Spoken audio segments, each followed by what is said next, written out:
নমস্কার বন্ধুরা, আপনারা সবাই দেখছেন সরকারি সংবাদ ইউটিউব চ্যানেল। বন্ধুরা, যদি আপনার একটি শ্রম কার্ড থেকে থাকে তাহলে কিন্তু আপনাদের জন্য রয়েছে একটি বিরাট বড় সুখবর। আর যদি আপনি এখনও পর্যন্ত শ্রম কার্ডটি না বানিয়ে থাকেন তাহলে কিন্তু যত তাড়াতাড়ি সম্ভব শ্রম কার্ডটা বানিয়ে নেবেন। তার কারণ বন্ধুরা, প্রধান ব্যাপারটা হচ্ছে যে শ্রম কার্ড বানানো থাকলে কিন্তু আপনাদের ব্যাঙ্ক অ্যাকাউন্টে এখন প্রতি মাসে ৩,০০০ টাকা পেনশন, সাথে ৫,০০০ টাকা করে ঢুকে যাবে। হ্যাঁ বন্ধুরা, মোদী সরকার কিন্তু একটা আর্টিকেলে নিজেই এটা বলে দিয়েছেন যে শ্রম কার্ড বানানো থাকলে কিন্তু আমরা অ্যাসিওর, মানে একদম আপনাদের ব্যাঙ্ক অ্যাকাউন্টে কিন্তু ৩,০০০ টাকা করে পেনশন দেবই। এছাড়াও বন্ধুরা, এই কার্ডটি বানানো থাকলে কিন্তু আপনারা আলাদা আলাদা আরও ২১টি সুবিধা পাবেন। এটার ভিডিও কিন্তু আগে থেকে আমরা আমাদের চ্যানেলে দিয়ে রেখেছি, সেটা আপনারা দেখতে পারেন। তো বন্ধুরা, আজকের এই ভিডিওটিতে আমি আপনাদের দেখাবো যে এই শ্রম কার্ড বানানোর পরে আপনারা কীভাবে এই ৩,০০০ টাকাটা পাবেন আর সাথে ৫,০০০ টাকাটা পাবেন। মানে শুধু আবেদন করলেই এই ৩,০০০ ৫,০০০ টাকাটা পাবেন, নাকি আপনাকে আবেদন করার পরে আরও কিছু করতে হবে?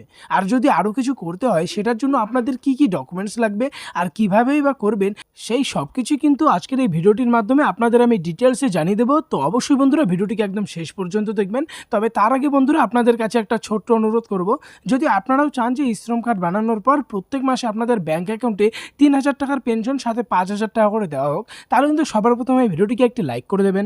এরই সঙ্গে লাল রঙের সাবস্ক্রাইব বাটনটিতে ক্লিক করে পাশের বেল নোটিফিকেশনটা অল করে দেবেন। তো বন্ধুরা, এখানে দেখুন প্রথমে কিছু টাকার ছবি দেওয়া রয়েছে আর সঙ্গে নিচে হেডলাইনে বলা রয়েছে যে কারা কারা এই ৩,০০০ এবং ৫,০০০ টাকা সুবিধা পাবেন। তো এখানে সবার প্রথমে বলা রয়েছে যে যারা সরকারি এবং প্রাইভেট সেক্টরে কাজ করেন তাদের কিন্তু এই সুবিধাটা দেওয়া হবে না।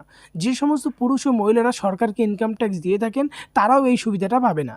যাদের ইপিএফও অর্থাৎ এমপ্লয়িজ প্রভিডেন্ট ফান্ড অর্গানাইজেশনে অ্যাকাউন্ট খোলা রয়েছে তাদের এই ৩,০০০ ৫,০০০ টাকাটা দেওয়া হবে না। এরই সাথে বন্ধুরা, যারা এনপিএস অর্থাৎ নিউ পেনশন স্কিমের সুবিধা পান তারাও এই সুবিধাটা পাবে না। এরই সাথে বন্ধুরা, ইএসআইসি অর্থাৎ এমপ্লয়িজ স্টেট ইন্স্যুরেন্স কর্পোরেশনের সুবিধা ভোগ করে থাকেন এমন ব্যক্তিদেরও এই ধরনের সাহায্য করা হবে না। যাদের পিএফ অ্যাকাউন্ট রয়েছে তারাও কিন্তু এই সুবিধাটা পাবে না। এবারে বন্ধুরা, বলা হয়েছে যে কারা কারা এই সুবিধাটা পাবে। এবারে বন্ধুরা, বলা হয়েছে যে এই ৩,০০০ ৫,০০০ টাকা যাদেরকে দেওয়া হবে তারা হলেন কৃষক, শাকসবজি ফল বিক্রেতা, পরিযায়ী শ্রমিক, অটোরিকশার চালক, খবরের কাগজ বিক্রেতা, বিড়ি শ্রমিক, আশা শ্রমিক, নাপিত, গৃহ পরিচারিকা, জেলে, ইটভাটা শ্রমিক, গৃহকর্মী, ধাত্রী বা দাই, ছুতোর মিস্ত্রি, লেদার শ্রমিক, নির্মাণ শ্রমিক, লবণ শিল্প এবং চারমা শিল্পে নিযুক্ত শ্রমিক, এছাড়াও সমস্ত গরিব ও খেটে খাওয়া মানুষরাই কিন্তু আবেদন করতে পারবে। এবারে কথা হচ্ছে ৩,০০০ ৫,০০০ টাকাটা কীভাবে আবেদন করবেন। তো প্রথম কথা, সবার প্রথমে আপনাকে একটা শ্রম কার্ড বানিয়ে নিতে হবে। এরই সঙ্গে বন্ধুরা বলা রয়েছে যে সরাসরি আপনার ব্যাঙ্ক অ্যাকাউন্টে ৩,০০০ ৫,০০০ টাকাটা দেওয়া হবে। এই টাকা সেই সমস্ত ব্যক্তিদের দেওয়া হবে যারা পিএমএসওয়াইএম অর্থাৎ প্রধানমন্ত্রী শ্রমযোগী মানধন যোজনা এবং এপিওয়াই যোজনা অর্থাৎ অটল পেনশন যোজনাতে আবেদন করেছেন, তাদের এই ৩,০০০ ৫,০০০ টাকাটা দেওয়া হবে। এই দুটি যোজনাতে আবেদন করতে হলে যে সমস্ত ডকুমেন্টসগুলো লাগবে সেগুলি হলো Aadhaar card, voter card, mobile number, bank account ও প্যান কার্ড।